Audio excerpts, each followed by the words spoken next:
The mysterious giant serpent. When sailing in the South Atlantic, officers and crew aboard the HMS Daedalus ship saw what they described as an enormous 60-foot serpent swimming with its head 4 feet above the water. Captain McQuarho also said that the creature passed rapidly, but so close under our lee quarter, that had it been a man of my acquaintance I should have easily recognized his features with the naked eye. According to 7 members of the crew, the mysterious creature remained in view for around 20 minutes. Lieutenant E.A. Drummond recorded the events in his diary the day he observed them and also made sketches of what he saw. It is said that the HMS Daedalus incident wasn't the only time the mysterious creature was sighted. Other supposed sightings of the creature occurred during the 19th century, mainly in the Atlantic, which lent it some public and scientific credibility as a real animal, but the HMS Daedalus sighting was the most notable one. There is no doubt that something remarkable passed by that ship on that day, and the Daedalus case has remained one of the most famous and puzzling maritime mysteries of all time. The Octavius. The story of the Octavius is considered to be one of the eeriest ocean mysteries of all time. In 1762, a sailing ship named the Octavius departed China for London. The captain decided to go through the Northern Passage, but the ship never reached London. Many years later, the ship was found floating aimlessly with the whole crew frozen solid and dead. It was found 14 years later after it was last seen in 1762. It was October 11, 1775, when the whaler ship Herald stumbled upon a rather strange-looking ship. The crew of Herald thought that the badly weather-beaten ship was drifting, and decided to give it a closer inspection. They made their way slowly through the strange, creepy, and quiet ship. In the lower deck, they discovered 28 sailors, frozen stiff and completely motionless. When they reached the captain's office, they found him behind his desk, also frozen, and he was still holding his pen. The inkwell and other everyday items were still in their place on the desk. Turning around, they saw a woman wrapped in a blanket on the bed, frozen to death, along with the body of a young boy.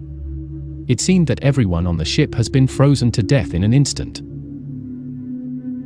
Upon inspecting the captain's desk, the crew found a logbook that belonged to the captain. In it, the captain had documented the ship's journey when it began in 1762. The 13 years between 1762, when the ship departed from China, and 1775, when it was found by the Herald crew, were nowhere to be found in the logbook. With the realization that they are on board a ghost ship, the crew of the Herald were frightened of the Octavius and feared that it was cursed, so they quickly headed back to the Herald and simply left the Octavius adrift. To this day, it has never been sighted again. The mysterious vanishing of C-124. While flying across the Atlantic Ocean in 1953, a Douglas C-124 aircraft crashed with 53 people on board. The plane ditched safely in the Atlantic Ocean and all of the passengers survived. The C-124 ditched at approximately 700 miles southwest of Ireland. The aircraft was intact when it touched down on the ocean. All the survivors exited the aircraft wearing life preservers and climbed into the inflated 5-man life rafts. The rafts were equipped with cold weather gear, food, water, flares, and emergency radios. Shortly after the men were in the life rafts, a pilot out of Ireland spotted the rafts and the flares that the men had ignited. Their location was reported, and the pilot left the scene when his fuel was getting low. No other United States or Allied planes or ships made it to the ditch site for over 19 hours, until Sunday, the 25th of March 1951. When the ships arrived, they discovered that the aircraft, along with its passengers and crew, have completely vanished. All they found were some charred crates and a partially deflated life raft. Ships and planes continued searching for the next several days, but not a single body was found, and the fate of the aircraft and the 53 survivors remains a complete mystery to this day. It has been theorized that the survivors may have been snatched by the Soviet Union for their intelligence value. No one knows if that's true or not, but it's not totally unlikely, given that Soviet vessels were active in the area during that time. Another theory claims that the Douglas C-124 Globemaster, along with its passengers and crew, might have been completely swallowed by an unknown gigantic ocean creature. A creature so large that it swallowed 53 individuals and an entire aircraft in one leap. The Stronsay Beast. On September 25, 1808, John Peace, a local man, fishing off the coast, was puzzled by the sight of seabirds flocking around what looked like an animal's corpse on the rocks. Turning his little boat, Peace made his way to the carcass. But what he found was unlike anything he had encountered before.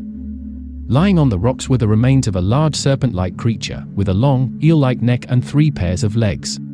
The corpse was examined and meticulously studied 10 days later by George Sherrar and 3 other men. The mysterious creature was described as serpentine, measuring exactly 55 feet long, but as part of the tail was apparently missing, the animal was actually longer than that, with a neck measuring 10 feet 3 inches long.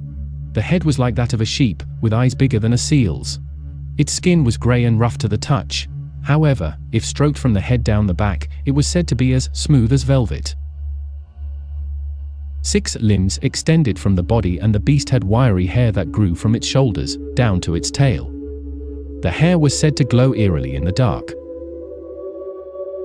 By the end of September, news of Stronsay's monster had spread far and wide. Because the remains had rotted away to practically nothing, the 4 men who had originally examined the carcass were taken to Kirkwall. There, they had to swear to the magistrate that their information was the truth. Scientists have theorized that the Stronsay Beast is most likely just a basking shark, an animal fairly common in the waters around Orkney. But the mystery doesn't end there. Even if the Stronsay Beast was nothing more than a dead basking shark, an element of mystery is still present. The longest recorded basking shark measured a mere 40 feet to 15 feet smaller than the remains of the Stronsay Beast. At 55 feet long from tip to tail, the shark that decomposed to form the Stronsay Beast must have been a monster in its own right. Scientists still fail to explain the huge length of the Stronsay Beast. The Devil's Sea.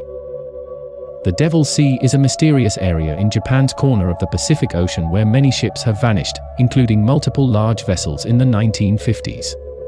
In fact, between 1950 and 1954 alone, no less than 9 large freighters reportedly disappeared in the area, and none of them managed to send out a distress call.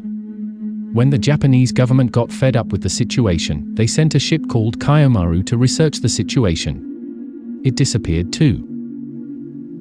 Following this incident, the Japanese government reportedly declared this area dangerous for marine voyaging and transporting goods.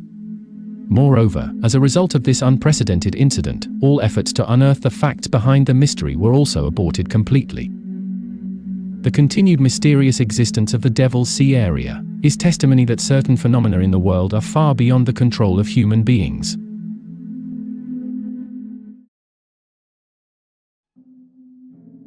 The disappearance of Hoer Verde. This small town in Brazil once housed 600 citizens, who suddenly vanished without a trace. Supposedly a rather bustling community, it is thought to have disappeared sometime in 1923. A group of visitors stopped by the small village when they were greeted with an eerie silence. Virtually no one remained. The houses looked as though they were abandoned in a hurry, and food and personal artifacts were left behind untouched. The visitors contacted local law enforcement, who subsequently launched an investigation, but could not find any sign of the inhabitants' whereabouts.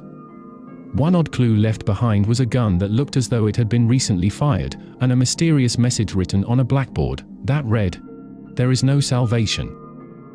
One of the most bizarre theories floating around states that the 600 residents of Hoer Verde were swallowed by a black hole, taking them all to a 4th dimension. Another theory states that the residents might have been abducted by the aliens. And another theory claims that perhaps the residents were evacuated by soldiers or revolutionaries. As disturbing as this may be, no one has been able to confirm what exactly happened in Hoer Verde. The Roman 9th Legion. The disappearance of the 9th Legion is considered to be one of the greatest mysteries of history. The 9th Legion was a Roman military formation of around 5,000 soldiers stationed in York, northern England, during Rome's occupation of Britain. It was one of Rome's oldest, most reliable, and most formidable fighting forces. They were considered an elite legion. The legion maintained control of the wild inhabitants of what would later become northern England and Scotland. Sometime around the year 117 AD, the 9th Legion marched north to deal with a rising among the Caledonian tribes. They were never heard of again. The 9th Legion just simply vanished from history and the archaeological record without a trace, and became the Lost Legion of Rome. What could have happened to erase the existence of 5,000 soldiers? No one really knows. However, there are various theories surrounding the demise of the 9th. One theory suggests the Legion was simply sent elsewhere, though there's little evidence to support this. Meanwhile, Emperor Hadrian visited the British Isles at the beginning of the 2nd century. To take control of the Britain-on-Roman violence, he ordered the construction of a 73-mile-long, 15-foot-high fortified wall across the island to keep the invaders out of Roman territory. Hadrian's wall still stands today. However, there's still no sign of the ultimate fate of the 9th Legion, and there probably never will be. However, it is important to note that some people in York claim to have seen the ghosts of the lost 9th Legion. One of the most notable sightings was the one that occurred in the early 1950s. A young plumber, by the name of Harry Martindale, had been repairing a boiler in the basement of the Treasurer's house, which stands close to York Minster. He was about to pack away his tools when he heard what sounded like a trumpet. He thought at first it was perhaps a brass band in the street outside and so paid it little attention. Then came a second blast, only this time much louder and much closer. It appeared to be coming from the far end of the cellar. Harry peered into the dimly lit cavernous surroundings yet saw nothing. He was about to continue packing away his things when he found himself seized with horror. A horse's head suddenly appeared from out of the wall at the far end of the cellar. Its rider was then revealed, followed by 15 Roman soldiers. The weary and dejected-looking soldiers paid no attention to Harry as they shuffled their way across the cellar floor, only to disappear into the opposite wall. Harry claimed never to have had a paranormal experience until that day in the cellar, nor had he experienced one since. The Anjikuni village disappearance. One of the greatest mysteries in the world is the mysterious disappearance of an entire village near Anjikuni Lake, in Canada, during the 1930s. In 1932, a Canadian fur trapper named Joe went to a village near Anjikuni Lake in Canada. He knew this establishment very well, as he would often go there to trade his fur and spend his leisure time. On this trip, he arrived at the village and made a disturbing discovery. He found the village to be completely empty and eerily silent, even though there were signs that there were people there a while ago. This had never happened to him coming to this village. People in this village have a reputation for hospitality. No matter whether it's day or night, they always welcome their guests and arrange meals and delicious foods for them. This is why some of their special guests like Joe used to visit them regularly. Between 2,000 and 3,000 people, men, women, and children, seemed to have evaporated into thin air. Each shack he examined came up empty, and nothing had been taken from them. All the food, supplies, and weapons were there. What's even more puzzling is that not a single footprint was present anywhere in the village. If we assume that the villagers had to evacuate the place for whatever reason, at least they would leave behind a footprint because the paths and the grounds were all covered with snows. But to Joe's surprise, he couldn't see the footprints anywhere other than his own boots. Now, he realized that something must have gone wrong, so he immediately went to the nearby telegraph office and reported to the Hill police forces about what he witnessed. The police reached the village and conducted an extensive search for the villagers, but were unable to trace them. However, they found something really strange. Almost all the graves in the village cemetery were empty and the bodies were taken away by someone. Afar from the village, 7 corpses of dogs who starved to death were discovered, tied to some tree stumps. It appeared that the dogs were trying to protect their masters from something or someone. To this date, there's no proper explanation for the mass disappearance of the Anjikuni villagers. Though it is important to note that 3 days prior to the disappearance, other villagers near Anjikuni Lake reported that they had seen strange blue lights in the sky. Many people believe the Anjikuni people were actually abducted by aliens and the blue lights were their craft. The Flannan Isles Lighthouse. On the 26th of December 1900, the lighthouse tender vessel Hesperus approached the tiny island of Eilean Moor to investigate a reported problem with the island's lighthouse. On approaching the island, the lighthouse sat eerily unresponsive to the ship's calls and signals. When relief keeper Joseph Moore was sent to investigate further, he was met with an eerie silence. Moore found the main door and gate to the compound closed, the beds unmade, and the clock stopped. He also found a set of oilskins, suggesting that one of the keepers left without them, which is unusual and worrying, considering the poor weather conditions that had been recorded. The island was searched for clues, or any sign of the keepers, but nothing was found. The west landing had received considerable damage, with a turf ripped up and a box of supplies destroyed. The keeper's logs proved that this damage had occurred before the disappearance. The log leading up to the men's disappearance included some strange entries, with descriptions of an awful storm, high winds, and low spirits amongst the keepers. There were however no reports of storms in the area in the days leading up to the disappearance, meaning that the poor weather conditions recorded in the log were either made up or localized. To this day no one knows what took place in the lighthouse that night, though many theories have developed over the years. One theory suggests that the psychology of the lighthouse keepers played a part in the disappearance. One of the three men, MacArthur, had a reputation for brawling and was known to be violent. It is suggested by some that a fight broke out on the cliff edge, causing the men to fall to their deaths. Another theory suggests that a giant sea monster leapt out of the water and snatched the three men from the cliff edge. Other theories suggest that the three men might have been abducted by spies or aliens, or perhaps they had simply escaped to start new lives. The 5th Norfolk Battalion. During World War I, in August 1915, the 5th Battalion of the Royal Norfolk Regiment disappeared without a trace, in the middle of the Dardanelles countryside, after entering into a strange cloud. How did an entire battalion vanish into thin air? Nobody knows. Between March and December of the year 1915, England and France tried to take control of the Dardanelles, a strategic point controlling communications between the Mediterranean and the Russian ports of the Black Sea. But the armies of the Ottoman Empire, commanded by the Germans, kept the Western Expeditionary Force in check. The losses were so great that the Allies finally abandoned the game in December 1915. The story of the Norfolk disappearance is told by the tales of Commonwealth soldiers who attended the event. On August 21, 1915, during the attack on the Gallipoli Peninsula, 22 New Zealand soldiers from an engineering company saw the 5th Norfolk Regiment, which numbered 267 men, coming to the rescue of the Anzac. Attacking Hill 60, south of Suvla Bay. Norfolk soldiers enter a strange cloud. At the moment when all the men have disappeared behind the curtain of mist, the cloud rises gently, then moves away in the sky, against the wind, and soon escapes the eyes of observers.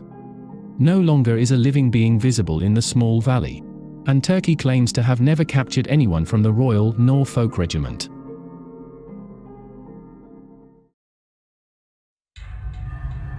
On June 4, 2001, 52-year-old Junko Yamagami was scheduled to take a business trip to Dalian, China for the travel company she worked for. Before leaving, she was also supposed to attend a meeting.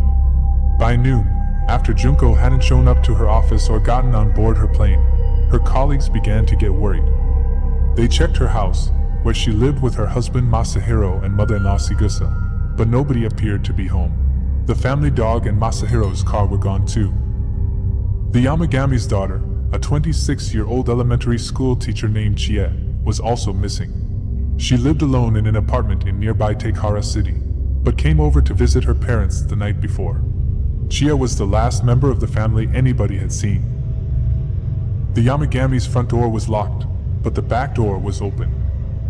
Nothing in the house appeared to be disturbed. The kitchen light was left on, all of the beds were made, and breakfast had been prepared. As ordinary as the scene appeared, however, there were a couple of strange details. The Yamagami's pajamas were missing, and while their shoes had been left behind, their sandals were gone. Junko's luggage and the 150,000 yen she needed for her trip were also inside the house, and so was Masahiro's pager. It seemed that the Yamagamis suddenly dropped whatever they were doing, took the family dog, and quietly left the house in their pajamas and sandals. A year into the investigation, the case seemed to be going nowhere. The Yamagamis had good reputations, and weren't involved with any particularly shady or dangerous people.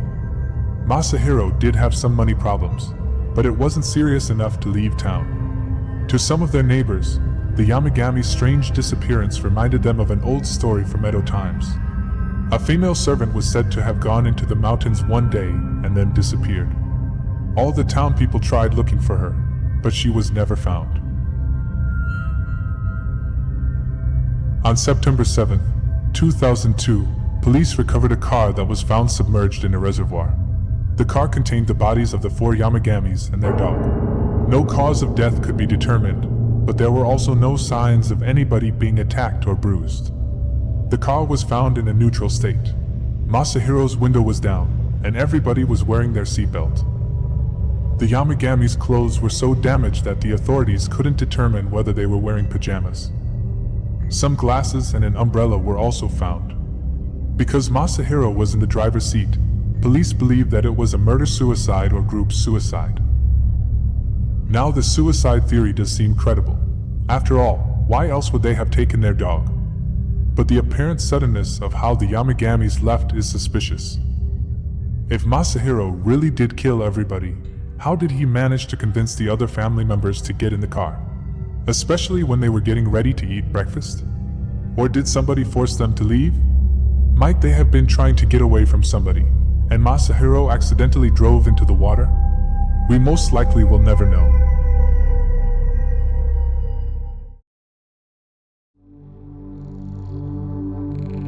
The Rohank Codex.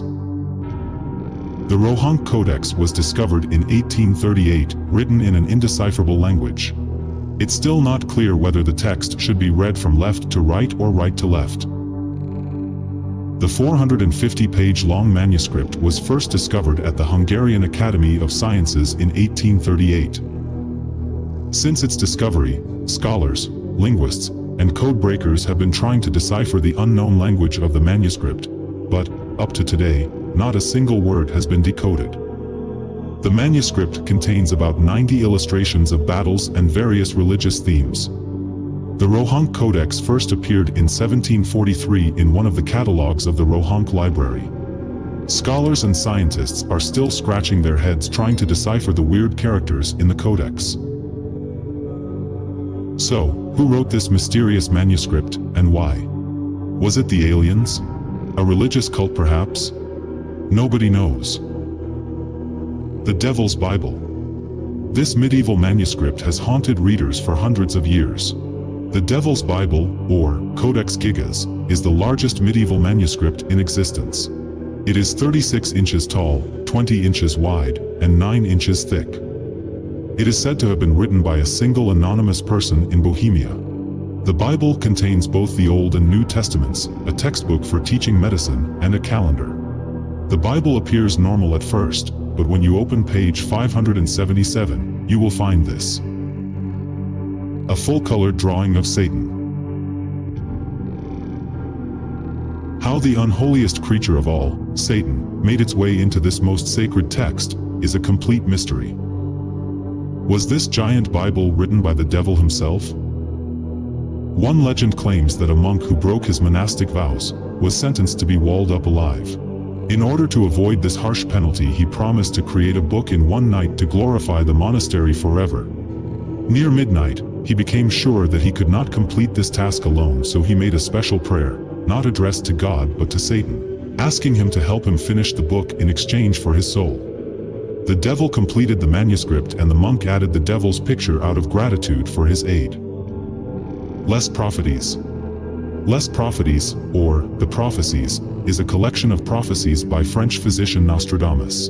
Les Prophéties appeared in the 15th century, by the publishing house Mace Bonhomme. It includes 3 whole centuries and 53 quatrains. The prophecies in the book do not follow a chronological order and were written combining different languages, such as French, Greek, and Latin. It is believed that it contains anagrams, mythological and astrological references, in a language that makes comprehension difficult. Some scholars claim that Nostradamus did this to evade the Holy Inquisition, for fear of being persecuted for heresy. Most of the quatrains deal with disasters, and Nostradamus gained notoriety for the belief in his ability to predict the future. It is believed that Les Prophéties predicted major historical events like the rise of Adolf Hitler, the 9/11 attacks, the slaying of JFK, Napoleon's conquests, the French Revolution, the death of Henry II, the Great Fire of London, and other major disasters. All the prophecies and less prophecies are written in 4 lines of rhyming verse.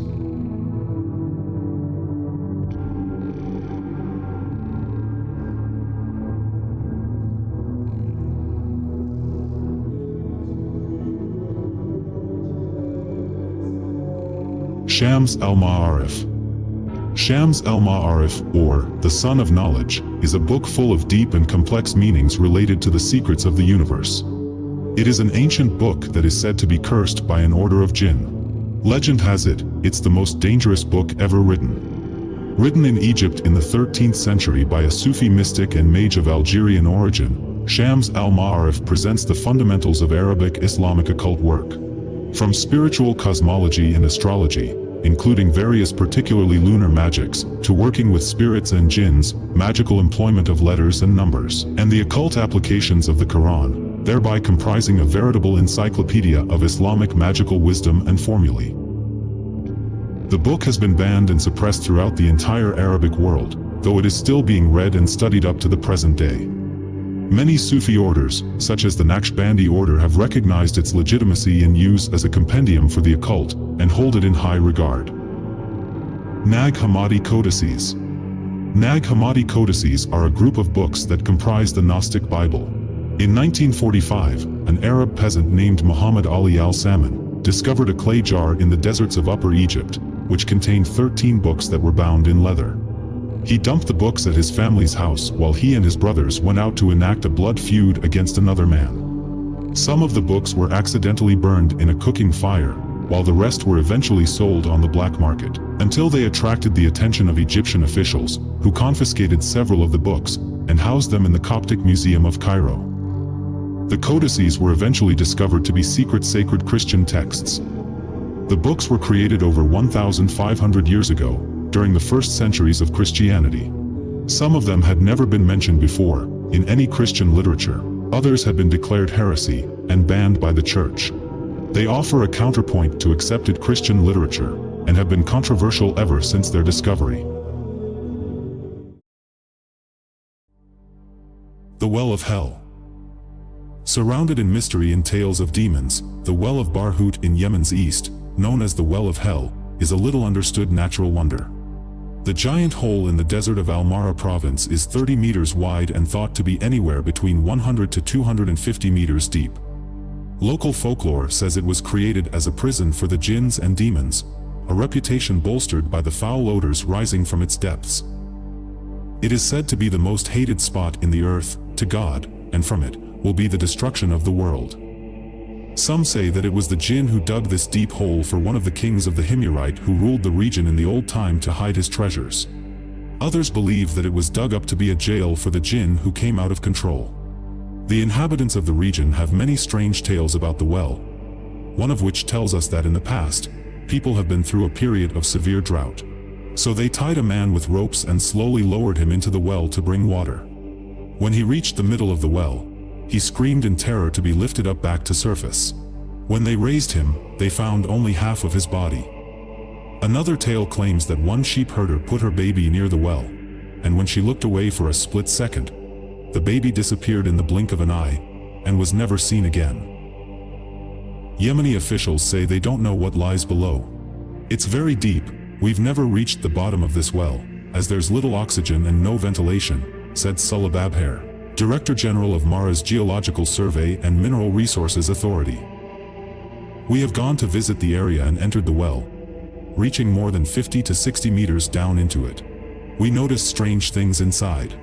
We also smelled something strange. It's a mysterious situation. Sunlight doesn't extend far into the structure, and little can be seen from the edge except the birds that fly in and out of its depths. Videographers seeking close-ups of the inside of the well have said they are almost impossible to capture. Local superstition has it that objects near the hole can be sucked towards it. Babher said that the well was millions and millions of years old. These places require more study, research, and investigation, he said. Over the centuries, stories have circulated of malign, supernatural figures living in the well. Many local residents remain uneasy about visiting the vast hole, or even talking about it, for fear of ill fortune from a chasm which, legend has it, threatens life on Earth itself. HR 4796. HR 4796 is a star in the southern constellation of Centaurus. Measurements put it at a distance of 235 light-years from the Earth. This star is believed to be about 8 million years old, and it has a radius about 168% of the radius of the Sun and 218% of the Sun's mass. What makes the HR 4796 really creepy is the fact that it is harboring a circumstellar debris ring. This mysterious alignment of the star and the debris ring resembles a giant eye. Hence, it was given the nickname Sauron's Eye. Veijo Ronkainen Sculpture Garden. Finnish artist Veijo Ronkainen constructed nearly 500 concrete figures and displayed them on the grounds of the home he had lived in since birth. The majority of these are human statues performing a variety of activities. One noteworthy site features a group of roughly 200 figures in various yoga poses. The sculptures possess an otherworldly and at times downright sinister quality, with blank, sunken eyes, skeletal body proportions, ghoulish grins, and, in some cases, the use of real human teeth. Non-human figures include large tree-like structures with cone-shaped branches. Following the artist's death, the sculpture garden and accompanying property was purchased by Finnish businessman Reino Uusitalo, who plans to refurbish the sculptures as needed and offer guided tours of the premises. The Christ of the Abyss. The Christ of the Abyss is a bronze statue of Jesus Christ made by Guido Galletti. It was placed upon the bottom of the Mediterranean Sea as an honor to Dario Gonzat, the first Italian to use scuba diving gear. It is located off San Frutuoso between Camogli and Portofino on the Italian Riviera. It was installed 17 meters under the waves in August of 1954, where it stays to this day. Similar statues have been placed underwater and above ground all over the world, some as an homage to the original, others as mere tangential copycats. The original clay statue from which this first sculpture was cast is now in Ravenna, Italy's National Museum of Underwater Activities. The Miraculous Staircase. Located in the Loreto Chapel in Santa Fe, New Mexico, United States, the mysterious miraculous staircase defies the laws of physics. It rises 20 feet to the choir loft while making 2 full turns, all without the support of a newel or central pole. It is built mostly out of wood and is held together by wooden pegs, with no glue, nails, or other hardware used. The inner stringer consists of 7 wooden segments joined together with pegs, while the longer outer stringer has 9 segments. The exact wood used to build the staircase has been confirmed to be a type of spruce which is not native to New Mexico and scientifically not identified anywhere else in the world. Handrails were added later in 1887, and an iron bracket was later attached to a column to add additional support. The staircase is supported by an inner wood stringer. Apart from any claims of its miraculous nature, the staircase has been described as a remarkable feat of woodworking. According to a Washington Post column by Tim Carter, it's a magnificent work of art that humbles me as a master carpenter. To create a staircase like this using modern tools would be a feat. It's mind-boggling to think about constructing such a marvel with crude hand tools, no electricity, and minimal resources. The identity of the builder is also a complete mystery. It is believed that one day a mysterious man came to the door of the church, looking for work. He showed up with nothing but a box of rudimentary tools and a donkey. The description that they gave of the man matches the biblical description of Saint Joseph himself. He's often shown with a set of tools, and of course the donkey is a familiar image in many nativity scenes. The mysterious man didn't give his name, but he told the nuns to leave him be for a while so he could build a stairway for the choir loft. His only stipulation was that the nuns would keep the church clear of visitors while he was working. The nuns agreed. From there, the story varies. Some people say they came back in just a couple days, and others say a few months. At some point, though, the nuns came back to the church to find the Loreto staircase. And the man was gone. The staircase was built with a double helix shape, which included 2 360-degree turns. This is both rare and extremely difficult. To top it off, the miracle staircase has no visible supports. There was no central pole to support the stairs, which means that the entire weight of the structure rested on the bottom step. The staircase is held together with wooden pegs. No nails were used at all. And the last puzzling and inspiring element, there are 33 stairs leading up to the choir loft, notably the age of Jesus when he was crucified. PSRB 150958. What you see in this image is the remains of a star that exploded 17,000 light-years away. The astronomers who captured this image with a NASA space telescope call it the Hand of God. What the image exactly shows is an object called a pulsar wind nebula, a dying star and the cloud of materials left over from the star after it exploded. The particles are interacting with nearby magnetic fields, causing the particles to glow in the image. One of the big mysteries of this object is whether the pulsar particles are interacting with the material in a specific way to make it look like a hand, or if the material is in fact shaped like a hand. In Ibadan, Nigeria. March 22, 2014. A group of fellow Okada riders set out to find one of their missing colleagues after having received several distressing text messages from him. In the texts, Kazim revealed that he had been lured to a dilapidated building in the forest of Saka, and that he was being held captive. Unbeknownst to his captors, Kazim had managed to hide away a phone with which he contacted his colleagues and described the place he had been taken to.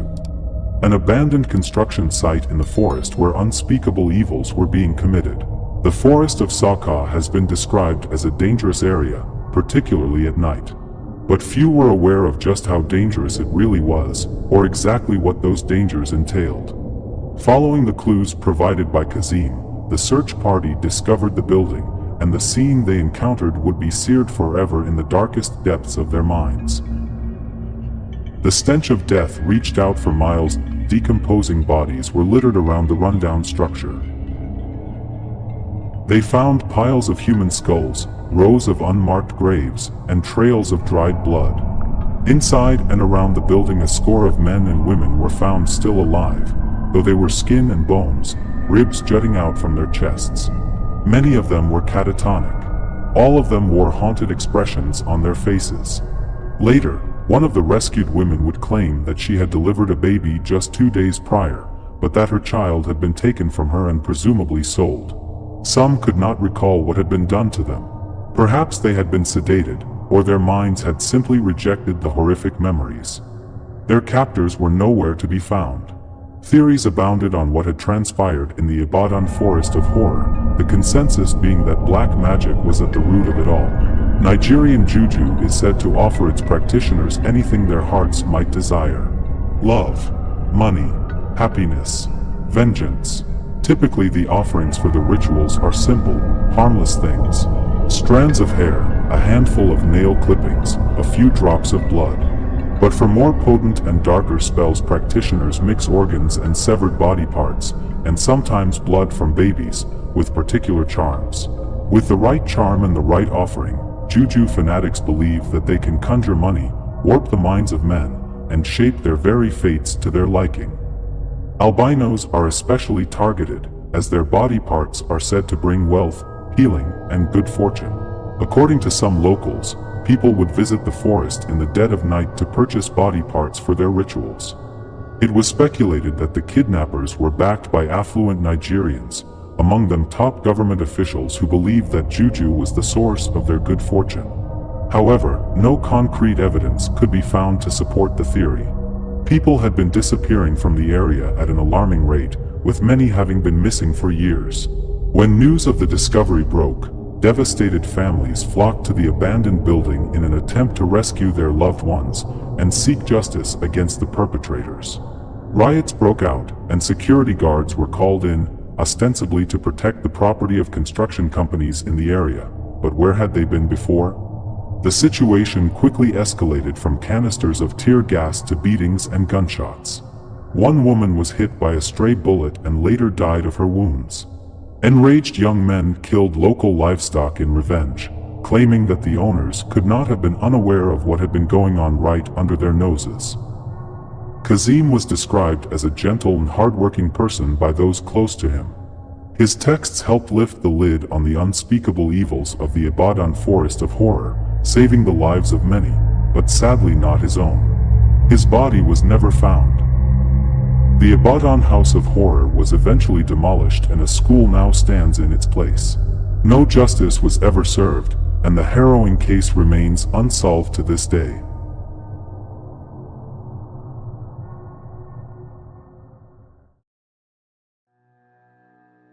The Wisconsin Werewolf. The Wisconsin werewolf, also known as the Beast of Bray Road, is a humanoid wolf-like creature that was sighted multiple times during the 1990s near the towns of Delavan and Elkhorn in Wisconsin. Because of the numerous witnesses who have claimed to see this creature, the evidence supporting the Wisconsin werewolf is far greater than the evidence supporting almost any other werewolf legend. It is believed that the creature is responsible for numerous brutal animal mutilations that took place in the area around Bray Road. The creature targeted deers and livestock. It partially ate their remains, then removed specific organs from their carcasses. The Wisconsin werewolf is most often described by alleged witnesses as large, anywhere between 6 to 7 feet tall, with a humanoid-style body, covered in fur or hair, and with a head resembling a wolf or a bear. It is purported to have been seen moving on 2 legs and sometimes on 4 legs. It is believed that the first time the creature was ever sighted was in 1936. The most notable sightings of the Wisconsin werewolf took place in the 1980s. Several alleged witnesses reported that the beast had left long scratch marks on doors and trunks of their cars. One witness stated she hit something while crossing Bray Road. Upon exiting her vehicle to determine what she had hit, supposedly a large wolf-like creature with red eyes chased her back into her car, leaving claw marks in the rear passenger door. Sightings also have been reported during daylight hours, with several witnesses stating they observed an unusually large wolf-like creature running on all fours through cornfields. Reported sightings continue, most recently in February 2018 and July 2020 when alleged witnesses observed a large, hair-covered upright creature in Spring Prairie and Lyons, both in Walworth County. Indrid Cold. Also known as the Grinning, or Smiling Man, Indrid Cold is a mysterious alien entity that was sighted several times in New Jersey during the mid-1960s. It is believed that Indrid can predict the future and speak telepathically. Most individuals who encountered Indrid described him as human-like in appearance, with a cartoonishly wide and long, eerie smile on his face. Indrid had a tendency to eerily smile at almost everyone that encountered him.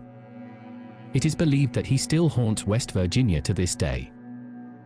On December 15, 1967, American investigator John Keel reportedly received a phone call from Indrid Cold while he was on the Silver Bridge. Indrid told John Keel on the phone to run away because a terrible disaster was about to happen.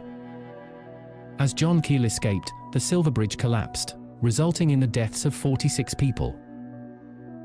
Indrid was reportedly sighted for the first time just 1 month before the Silver Bridge incident happened. On the 1st of November, 1966, a salesman was on his way to his home when he noticed strange light in the distance. After he got closer to the source of the light, he found that it was actually a weird, lamp-looking, spacecraft-like vehicle. The door opened, and a man got out from the spacecraft, walking towards the salesman. The man spoke to the salesman telepathically, introducing his name as Indrid Cold. After the two had a conversation, where he said he was an alien from a distant planet and meant no harm to humans, he said that he will visit the salesman again. He then entered his spacecraft and disappeared.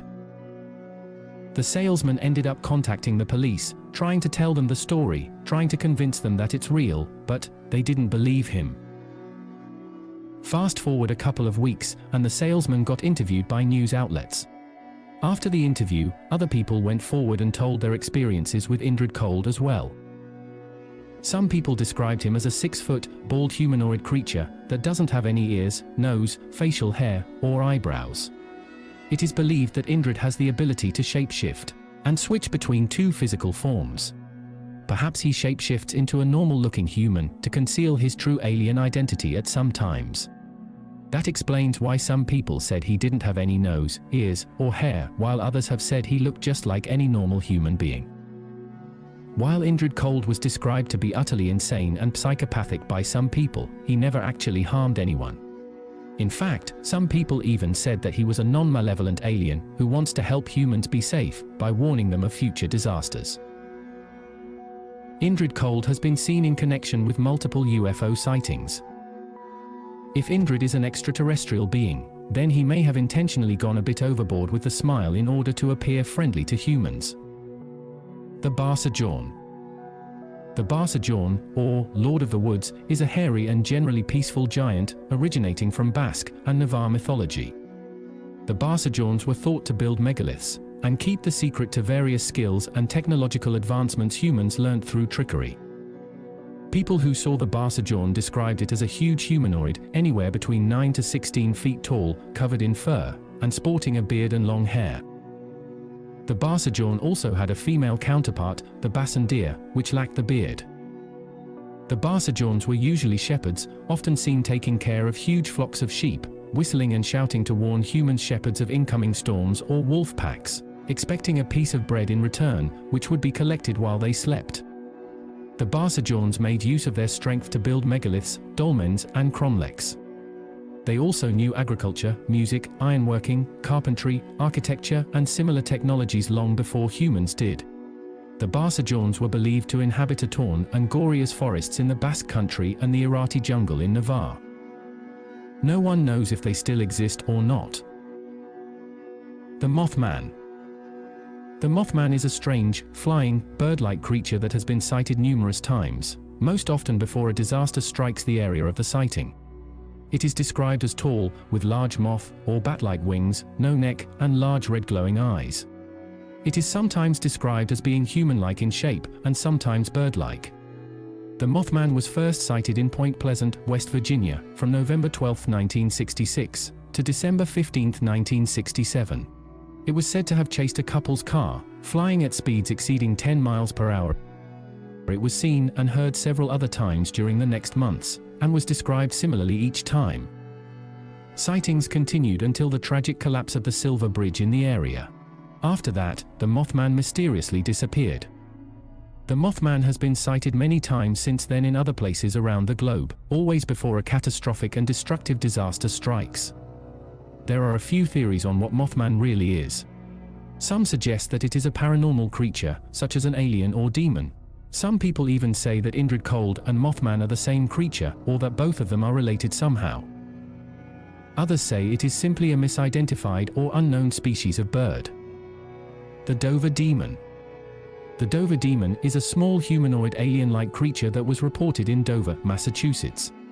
It was the subject of an intensive scare during the 1970s, when multiple witnesses came forward with their sightings. The Dover Demon is described as looking sort of like the grey variety of alien, except that it has rosy tan-colored skin instead. The Dover Demon has a large head on a small, stick-like body. It can be bipedal, but it often travels on all fours or switches back and forth between the two modes of locomotion. It has eyes that glow, usually orange, or sometimes green. It does not seem to wear any clothing, and unlike the Greys, the Dover Demon does not seem to be associated with any UFOs. It just wanders around on its own. The strange tale begins at 10:32 p.m. on April 21st, as three 17-year-olds were driving north on Farm Street. The boy behind the wheel spotted something creeping along a wall of loose stones on the left side of the road. At first he thought it was just a dog or a cat, until his headlights shined on it and he realized it's nothing he's ever seen before. The figure slowly turns its head and stares into the light, its two large, round, glassy, lidless eyes shining brightly like two orange marbles. Except for its oversized head, the creature is thin, with long spindly arms and legs, and large hands and feet. The skin is hairless and peach-colored and appears to have a rough texture. Standing no more than 3 to 4 feet tall, the figure is shaped like a baby's body with long arms and legs. It had been making its way along the wall when the car lights surprised it. Unfortunately, neither of the two other companions saw the creature. The sighting only lasted a few seconds and, before the boy behind the wheel could speak, the creature left the scene. The boy dropped his friends off and went to his home. Visibly upset, he walked through the door and his father asked him if something was wrong. The boy relates the story and later sketches what he's seen. Cryptozoologists seldom show interest in the Dover Demon. Mainstream cryptozoologists are rarely willing to seriously investigate humanoids other than hairy humanoids. It seems that sightings only happen during a short time period, with most claiming that sightings have now ceased, so the Dover Demon does not seem to be a pressing matter. If the creature exists, then it seems that it is introverted and reclusive by nature, with no intent to harm humans.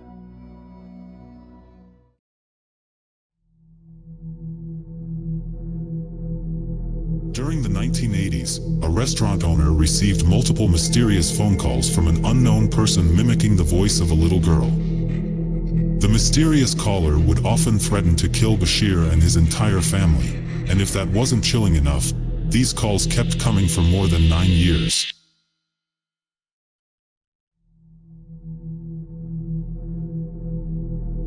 The story begins with a man named Bashir Kachachi. Born in Syria and raised in Lebanon, Bashir was a successful restaurant owner who moved to the United States during the 1970s.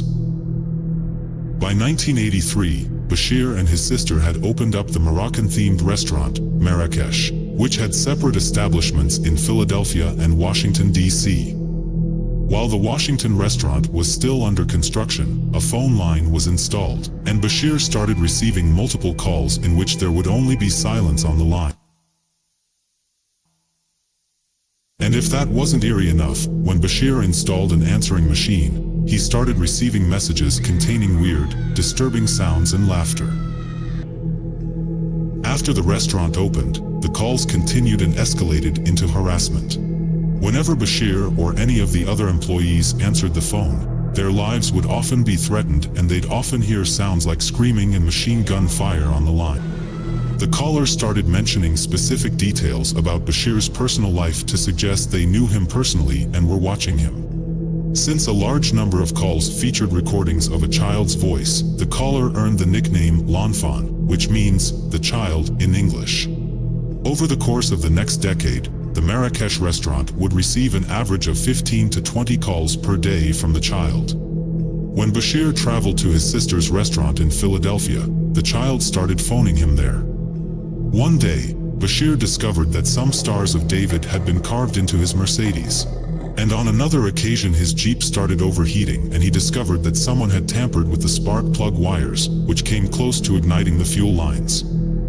Bashir finally went to the FBI, which placed a tap on the restaurant's phone. Over an 18-month period, they recorded over 3,000 threatening calls from the child, which originated from payphones in the DC metro area. These calls would often be made from different payphones at different locations within seconds of each other, which meant that multiple people had to be involved.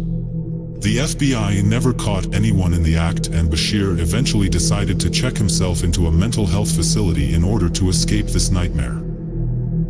While Bashir was in the hospital, his replacement at the DC restaurant, Raj Tuli, became the target of the harassment.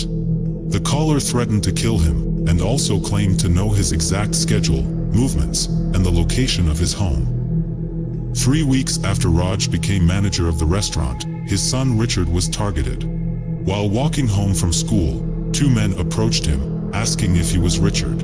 When he responded, they brutally attacked him. Later that day, the child called Raj and confirmed that they had attacked his son.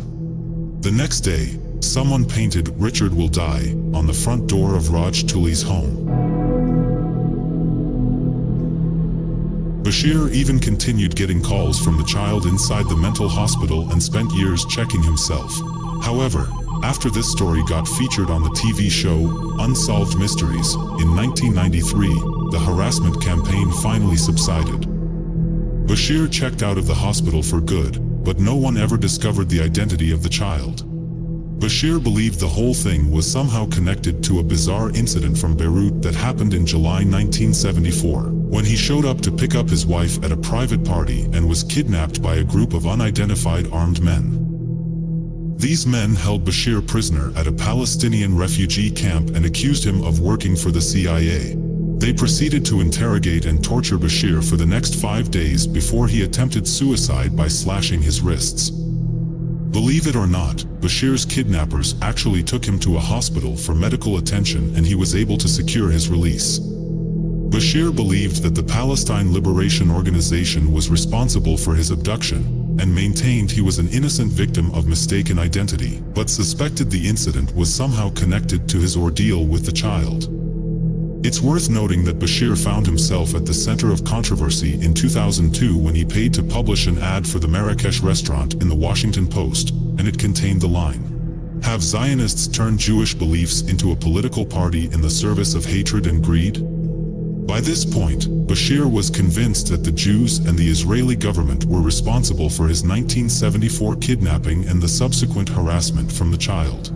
The ad drew a massive backlash, and for years, Bashir ran an extremist socio-political website filled with anti-Semitic, racist, homophobic, and misogynist rants. It's been debated if Bashir always held these views and did something to anger the child, or if his extremist behavior might be the direct result of the child's harassment campaign, which took a severe toll on his mental health. Either way, the full story behind the child, or l'enfant, remains unknown. The Trofimov beheadings. On December 15, 2012, Judge Vladimir Trofimov 58, his wife Irina 59, their son Sergei 30 and his girlfriend Marina Zueva 29 were found murdered in their home in the city of Kharkiv, Ukraine. All the bodies had been decapitated and their heads were missing. The judge, his wife and son's partner were killed and then beheaded while the son was beheaded while still alive. Sergei was an information technology specialist and worked from home. Police is not sure what was used, but it could have been a machete, sword, or axe. Investigators believe that maybe the murder was connected to his job because the murder took place on December 15th, which is Judges' National Day in Ukraine. Trofimov was well known for collecting rare coins, World War II medals and China statuettes. Several antiques were reportedly missing, so robbery was another motive. The prosecutor said that the quadruple slaying had been carefully planned. He added that at least 2 people were involved in the killings. Witnesses saw the judge leave his apartment and then return between 8:30 to 10 a.m. on Saturday. The police was called at 1:02 p.m. Saturday by a 40-year-old man who had found the bodies and who was a close relative. The mystery of the Trofimov beheadings still remains unsolved to this day. YOGTZE. Also referred to as the Autobahn riddle, the YOGTZE case is one of the most cryptic unsolved cases in German history. In 1984, a man named Gunther Stoll from Anshausen in Germany suffered from bouts of paranoia. Previously a food technician, he later became unemployed. Stoll concerned his wife as he would frequently tell her he was being followed by people who wanted to kill him. He would talk about them, telling her they were coming after him, but would never specify who they were. At first, it seemed to be a classic case of paranoid schizophrenia. His wife never believed anyone was actually coming after Stoll. On the night of the 25th of October 1984, Stoll sat quietly with his wife in the living room of his home. He abruptly jumped to his feet, declaring "Jetzt get mir ein Licht auf," which roughly translates to "Now I get it" or "Now I understand" in English. On a piece of paper, he wrote down the phrase YOGTZE, a random string of letters that are meaningless in both English and German. He left the house not long after, and his wife never saw him again. After Stoll left home, he went to his favorite pub in Wilmsdorf at around 11 o'clock at night. After ordering his first beer, he collapsed to the floor, losing consciousness and injuring his face. He wasn't drunk, and other punters said he hadn't touched his drink. After waking, he told those around him that he had suddenly gone. He left the pub as abruptly as he'd left his house. He drove to a nearby town called Hagerseelbach, where he'd grown up. At around 1 in the morning, he went to the house of an elderly woman he was acquainted with from his childhood. He told her he knew a terrible event was about to happen, saying, "Something's about to happen tonight, something pretty terrifying." Concerned, she suggested he told his parents what he was worried about. He told her he couldn't because they wouldn't understand. He would go home and tell his wife instead. He never made it home. At around 3 in the morning, 2 truck drivers discovered a crashed car off the Hagensund exit, over 100 kilometers away from Hagerseelbach. The truck drivers looked inside the car, crashed in a trench alongside the highway. They found the barely conscious Gunther Stoll, naked and severely injured. They saw another man walking away from the wreckage, but he disappeared. While waiting for police to arrive, the men spoke with Stoll, who told them 4 other men had been in the car with him, but they had run away. They asked him if the men were his friends, and he said no, they were strangers. Stoll died on the way to the hospital, unable to explain any more. The fact that Stoll was naked confused the investigation, as police could see no reason for it. They were further mystified following his autopsy, as the coroners concluded that Stoll did not die from the car accident. He had been injured elsewhere before the accident. The perpetrators must have placed him in the car and driven him to the crash site. After digging into Stoll's life, police could find no reason why he would be a target for murder. He had no criminal record, no past history with drugs. Nothing suggested anyone wanted him dead aside from the ramblings to his wife. The most likely scenario seemed to be that he stripped naked, was hit by a car, and was then placed in his own car either before or after it had crashed. None of the men he claimed to have been in the car with were ever found. Is YOGTZE the meaningless scribble of a madman, or the key to his death? The case was deemed a murder by German authorities but has never been solved. The case has been re-examined yearly ever since, but so far, all its questions remained unanswered. Perhaps Stoll was an unfortunate victim of crime who also happened to suffer from paranoid delusions. Or perhaps he somehow held the key to solving his own murder, one too cryptic for his killers to face Judgment Day. The Krasnoyarsk child killings. On April 16, 2005, 5 boys who studied at the same school, aged 9 to 12, went for a walk and then completely vanished. The boys' names were Maxim Tomanov, Safar Aliyev, Galash Mamedgasanov, Alexander Lavranov, and Dmitry Makarov. They were last seen on Glinka Street, just a couple of blocks away from their school. At first, police thought that the children had run away from home, but then they quickly changed their theory to kidnapping and then to murder. People who knew the boys did not believe the runaway theory, as only one of the boys had a somewhat unhappy family situation and had run away before. The other 4 boys were good students, had no family problems and never ran away before. Many people searched for the boys, including up to 5,000 police officers. Their bodies were finally found on the morning of May 8, more than 20 days after their disappearance. Everything about this case is bizarre. You see, they were found in a sewer in the middle of an abandoned plot of land not that far from their school or from where they were last seen, and very close to some of the boys' homes. Burned beyond recognition. Moreover, this particular sewer was searched just 3 days before by police and by Lavranov's father. On May 8, scrap metal collectors noticed that there was some strange trash on top of the manhole cover on the abandoned plot. They removed a tire and a pallet from the cover and discovered the bodies inside the sewer. And then silence. No one knew anything except that the boys were found and they were burned. The police wasn't releasing any information. At this point it started to seem that there will be no answers. And there aren't. Almost 2 decades passed and the mystery still remains unsolved. The Inokashira Park dismemberment incident.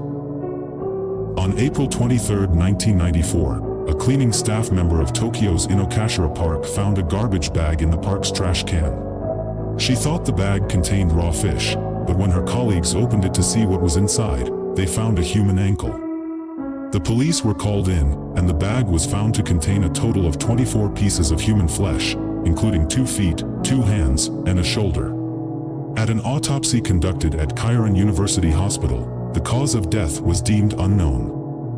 The parts had been completely drained of blood, and to make the case even weirder, each piece was cut exactly to the length of 20 centimeters. Although a third of the body was never found, including the head, the pieces were identified 3 days later as belonging to a 35-year-old architect named Seiichi Kawamura. Kawamura lived less than a mile from the park, and was last seen on April 21st. He ate dinner with his family that evening, and afterward went out to karaoke with an old coworker. He left his friend around 11 p.m., but never returned home. His family reported him missing the next day. Despite police questioning some 37,000 people, the case has never been solved. There were reports of two suspicious men walking in the park and carrying a plastic bag around 4 a.m. on the day Kawamura's body was discovered, but they have never been identified. Other witnesses said that they heard the sound of a car colliding with something in the very early hours of the 22nd. It's been suggested that Kawamura was struck by a car, and that his killers cut him up to get rid of the body. One popular rumor even claimed that Kawamura had been a member of a religious cult and was brutally murdered after trying to leave it. Whether the murder was the attempt to hide a tragic accident or the work of a deranged surgeon, perhaps we'll never know. Adam.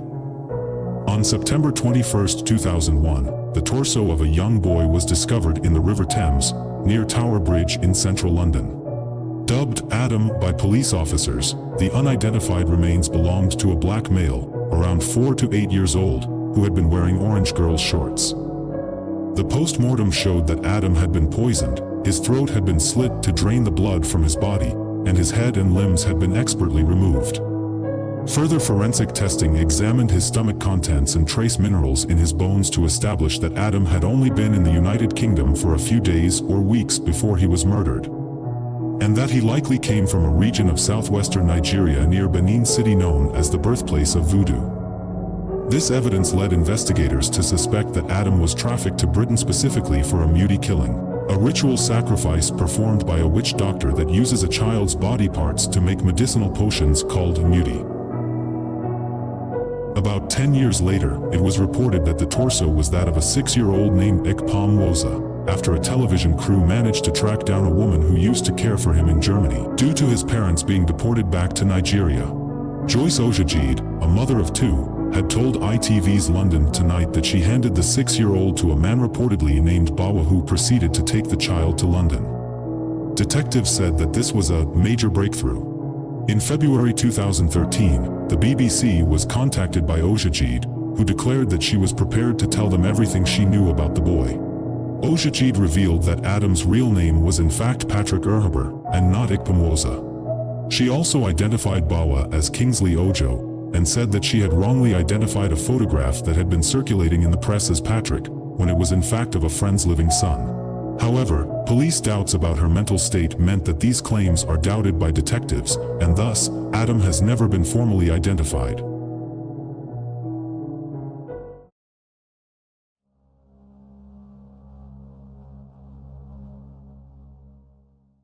On the 6th of January, 1979, Tan Kyun and his wife, Lee Mai, left their home and went to work at around 6:30 in the morning, leaving their 4 children home alone. Both Tan and Lee worked together on a school minibus and transported students every day. Their children, Kok Peng, Kok Hin, Kok Soon, and Chin Nae, were all still asleep when they left for work. At around 7:10 a.m., the mother phoned the children multiple times to wake them up, as she usually does, but received no answer. She then phoned one of the neighbors and asked them to knock on the door of the house. The neighbor went to the house and knocked on the door, but also received no reply. When the couple returned home at around 10 in the morning, they discovered something that will haunt them for the rest of their lives. Lying in front of them was the lifeless bodies of their 4 children, piled on top of each other, in the bathtub. They were savagely hacked and slashed to death, probably with a machete or a cleaver. Each one of them had at least 20 slash wounds on the head, and the right arm of Kok Peng, the oldest one of them, had been almost chopped off. Chin Lee, the youngest one, had slash wounds all over her face. The police arrived to the scene on the same day and launched a massive investigation. There was no sign of forced entry, and nothing was stolen from the house. It appears that the killer had only one goal, and that is to kill the 4 children. Why though, is a complete mystery. The Tan family didn't have any enemies, and they minded their own business. It's unclear why would someone target them. It has been theorized that the killer may have been a mentally disturbed psychopath, with no actual motive. What is clear though, is that the killer knew personal details about the family, and that he premeditated the murder. The killer was seemingly aware that the mother had undergone sterilization after the birth of the last child. Just 2 weeks after the horrific murders happened, the Tans received a mysterious letter from an unknown person. The letter contained a picture of happy children playing together, with the words, Now you can have no more offspring, ha ha ha. In Chinese. It was signed off as The murderer. the sender addressed the parents by their personal nicknames, Chai and Ring, which proves that the killer knew everything about the family and had chosen to target them in particular. Up to this day, the identity of the killer was never discovered, and the mystery of the horrific Geylang Bahru murders remains unsolved. During the 1960s, multiple hitchhikers were kidnapped and murdered in Oak Hill, West Virginia. The authorities believe that all the murders were committed by the same person, and the perpetrator was dubbed the Mad Butcher of West Virginia, because authorities never found whole bodies, just pieces of the victims. One of the victims was a mentally disabled man named Mike Rogers. Mike was last seen in the passenger seat of a black station wagon with Ohio tags. A friend driving by saw him, and what happened next is that Mike got out of the car, ran up to his friend, and told him. His friend would basically tell him he was busy running errands, and this was the last time Mike was ever seen alive. Mike simply vanished without a trace and went missing. Some time after his disappearance, the police discovered a trail of body parts scattered on a hillside in Chimney Corner. At the end of the trail, there was a duffel bag filled with human organs, with price tags from a store in Ohio, and Mike's decapitated head. A .22 caliber bullet was found in his skull. He had been killed execution style, and forensic evidence suggests that Mike had been hung by the neck while being dismembered.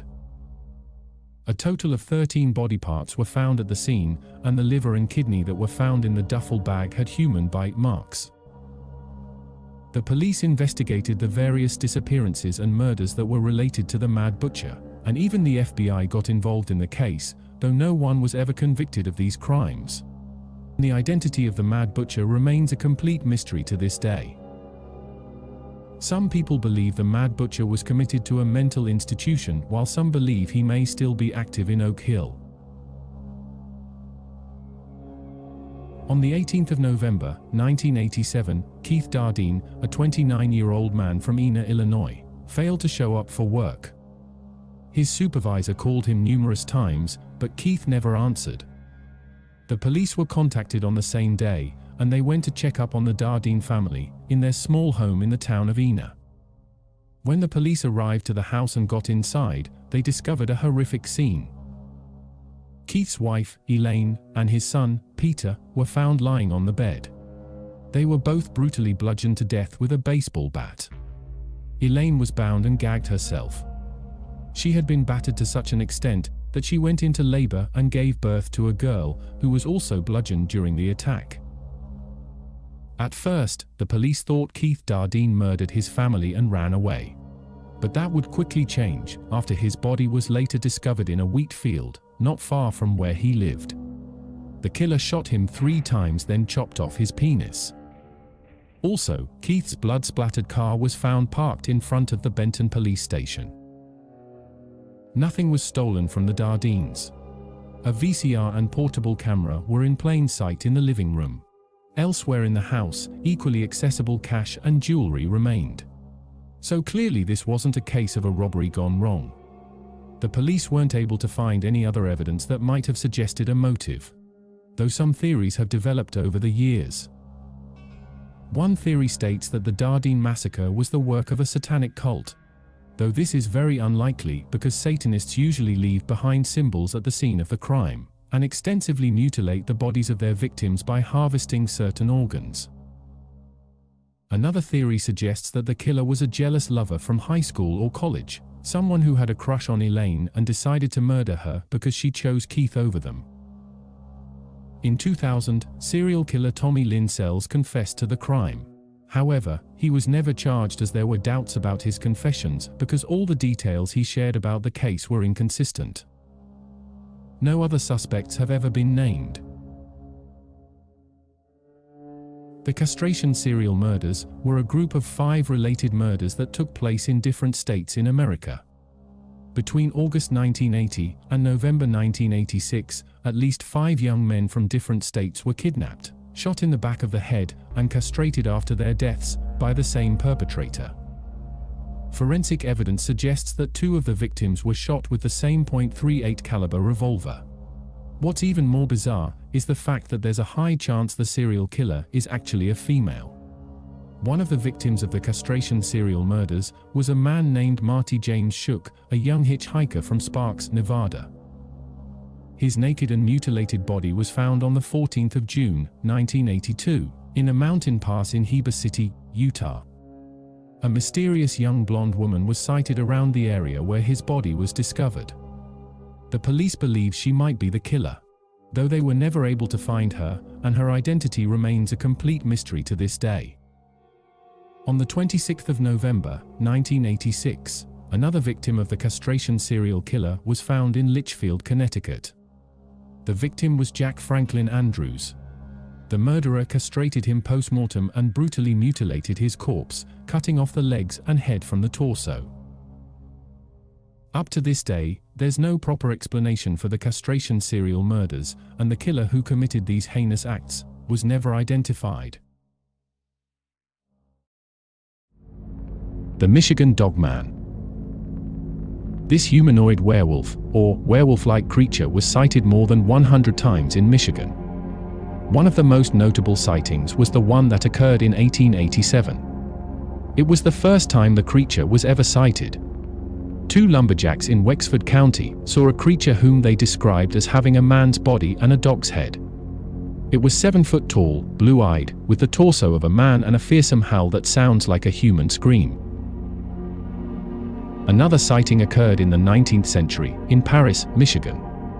A man named Robert Fortney was attacked by a pack of wild dogs. He was able to scare most of them away by firing a shotgun into the air. But one seemed completely unfazed by the firearm and instead stood on its hind legs and glared at the man.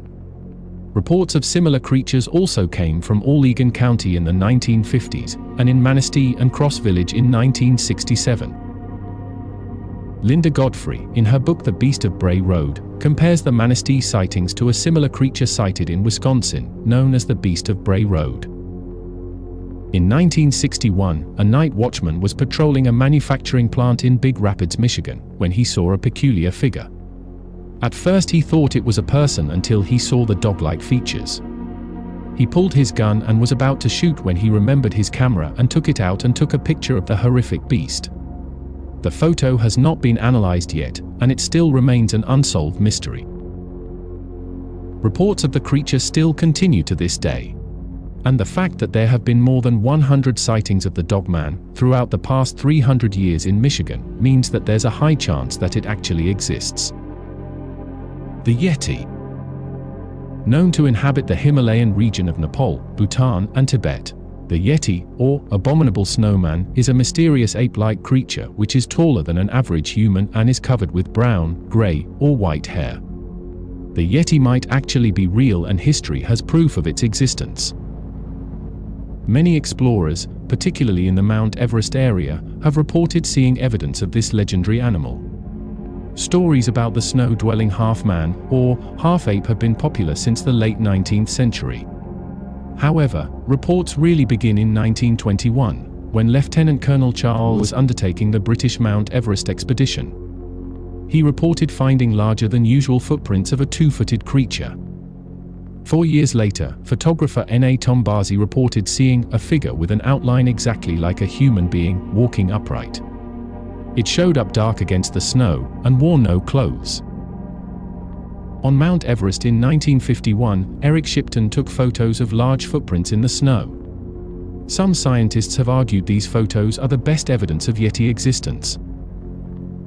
In 1983, conservationist D.C. Taylor and historian Robert L. Fleming Jr. led an expedition in Nepal and reported seeing large footprints. In December 2007, American TV presenter Joshua Gates led a team to Mount Everest and found footprints measuring 33 centimeters long and 25 centimeters across, with 5 toes. He also found hair samples which, when analyzed, contained unknown DNA samples. Up to today, there's no hard, indisputable evidence for the Yeti's existence.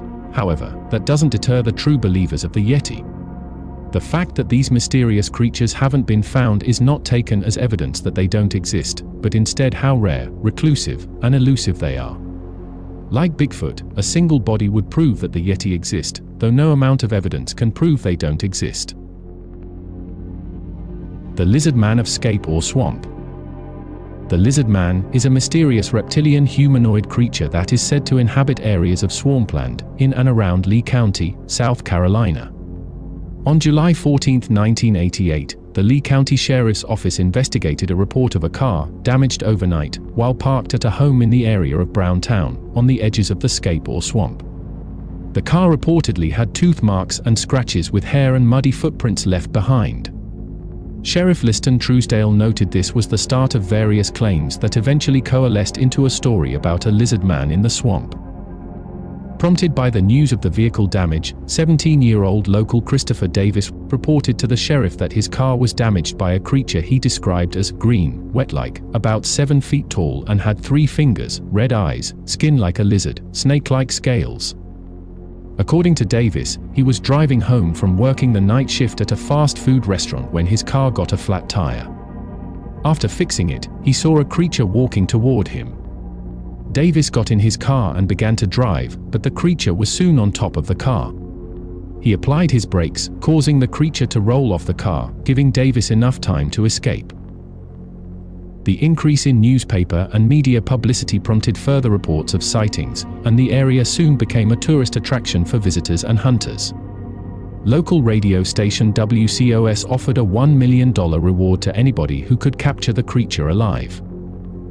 In 2015, local television station WCIV featured photos and videos claimed to be Lizard Man, allegedly taken by Jim Wilson and other unidentified individuals. In August 2017, the South Carolina Emergency Management Division sent a tweet regarding possible paranormal activity during the solar eclipse that passed over the area, hinting that people of Lee and Sumter counties should remain vigilant for sightings of the Lizard Man. Regardless of whether or not you believe in the Lizard Man, the elusive monster has become an integral part of the culture of Bishopville over the years and has repeatedly popped up in the media. The Black Demon Shark. The black demon shark is believed to be an enormous black shark the size of the megalodon, located just off the Gulf of California. In recent years, numerous sightings have been reported, primarily from local fishermen. The black demon is said to be between 20 to 60 feet long and weighing anywhere between 50 to 100,000 pounds. It is said to resemble a great white shark, but with very dark coloration and a large tail. Some say it could be the megalodon itself, or a new species of shark, or perhaps an unusually large great white. Many expeditions were launched to locate the creature, even on Monster Quest in the chapter Mega Jaws. Nothing became of the investigation. Sadly, sightings are rare. Because of this, not much is known about it. The Jersey Devil. The Jersey Devil, also known as the Leeds Devil, is a legendary creature said to inhabit the forest of Pine Barrens in South Jersey. The creature is often described as a flying biped with hooves, but there are many variations. The common description is that of a bipedal kangaroo-like or wyvern-like creature with a horse or goat-like head, leathery bat-like wings, horns, small arms with clawed hands, legs with cloven hooves, and a forked tail. It has been reported to move quickly and is often described as emitting a high-pitched, blood-curdling scream. There have been many claims of sightings and occurrences involving the Jersey Devil. While visiting the Hanover Mill Works to inspect his cannonballs being forged, Commodore Stephen Decatur sighted a flying creature and fired a cannonball directly upon it, to no effect. Joseph Bonaparte, elder brother of Napoleon, is also claimed to have seen the Jersey Devil while hunting on his Bordentown estate about 1820. During 1840, the Jersey Devil was blamed for several livestock killings. Similar attacks were reported during 1841, accompanied by tracks and screams.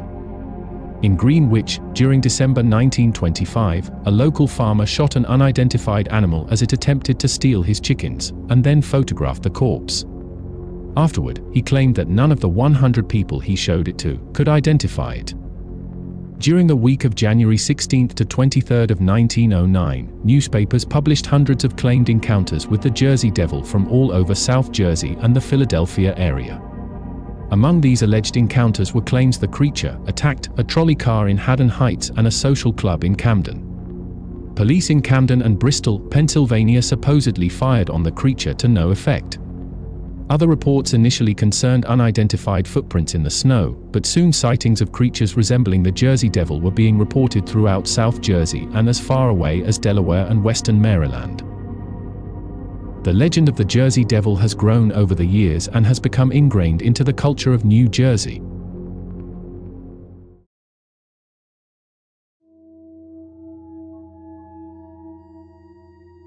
During the 1990s, an Air Force captain stationed in Texas named Gary Brink decided to make a surprise for his parents by visiting them in New York. Without telling anyone, he packed his belongings and drove to the airport to book a flight to New York. While he was in the airport, a mysterious person with a clipboard approached him and started asking really strange questions. Gary described the person as male and of average height. The man asked Gary what's his name, how to spell it, where he's going, and other personal information. Gary thought that the stranger was just some annoying salesman trying to sell him a product, so he ignored him. After Gary boarded the plane, the mysterious man approached him for the second time, sat right next to him, and proceeded to ask him the same questions once again.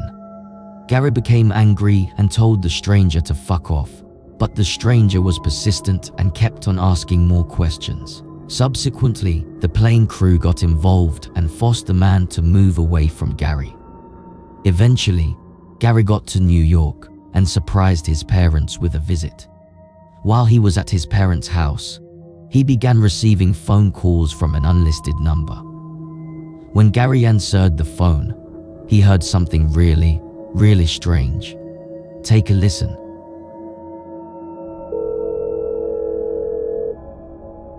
Yes. I'll tell you who it is. Hello? Yeah. Do you want to speak to him? There's Gary's son Brink in there. Yeah, who's this? Steven? Are you playing games with me or what? Huh? Steven, if you're playing games, I'm going to kick your ass. So how long are you going to be back from Texas? Huh? You're being impersonated by the other voice.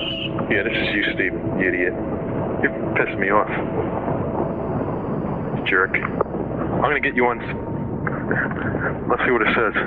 Review. One new call out of area. Is Steven out of the area? When are you going to be back from Texas? Wait, say that again? You're being impersonated by the other voice. Wait, hold on.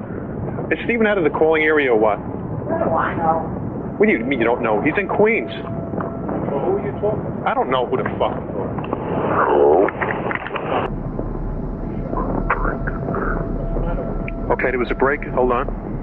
So how long are you going to be back from Texas? How long am I going to be back from Texas? That question doesn't make any sense. By the other voice. Okay. I'll be coming back eventually. I can't tell you when. You should know that question, the answer to the questions, because you seem to know more about me than I do. What was the purpose of these calls, and what message was trying to be conveyed? Was Gary Brink contacted by intergalactic entities on that day? We will never know. On the 20th of September, 1988, an American author named Dean Koontz was working at his office when he received a mysterious phone call from an unknown individual. When Dean answered the phone, he started hearing what sounded like a distant voice of a woman. The caller only said 2 words, "Be careful," and kept repeating them 3 times. The voice kept getting more distant each time the ominous warning was repeated, and then the line went silent. The voice sounded eerily similar to his mother, but she had been dead for nearly 2 decades. Kuntz's number was unlisted, so there's no way it was a prank call. By this point, Koontz had a gut feeling that he had just spoken to his deceased mother. A couple of days later, Koontz went to visit his father, Ray, in the mental facility he had been staying at. Kuntz wasn't aware that his father had a fishing knife in his possession. When Kuntz came into the room, his father attempted to slash him with the knife, and Kuntz had to try to wrestle it away from him. As both of them were wrestling over the knife, a witness saw them and immediately informed the authorities. By the time the police arrived, Kuntz had managed to take the knife from his father. The police saw that Kuntz was carrying the knife, so thinking he was the perpetrator, they drew their guns and ordered him to drop the weapon. Kuntz kept insisting he wasn't the guy they're looking for, but they didn't believe him and ordered him for the second time to drop the weapon. Kuntz froze for a second. He remembered the mysterious phone warning he received a couple of days ago. Kuntz realized that this was the scenario the caller warned him about, so he immediately dropped the knife. Be careful.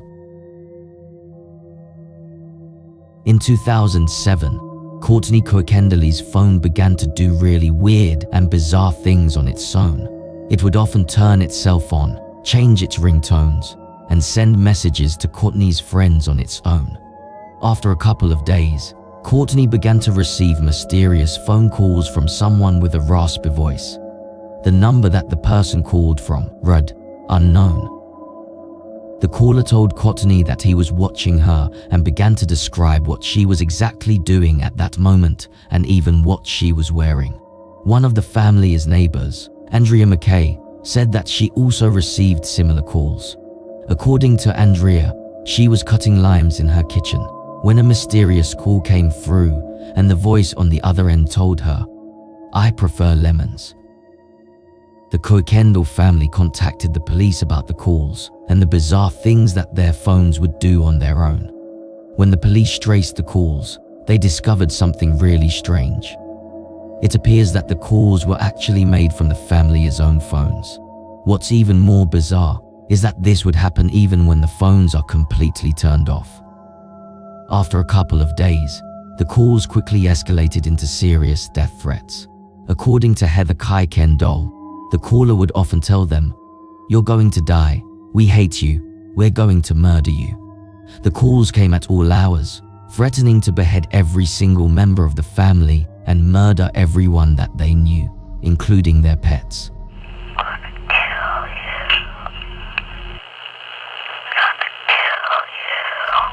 The family bought new phones and even switched their numbers, but chillingly, the mysterious calls continued.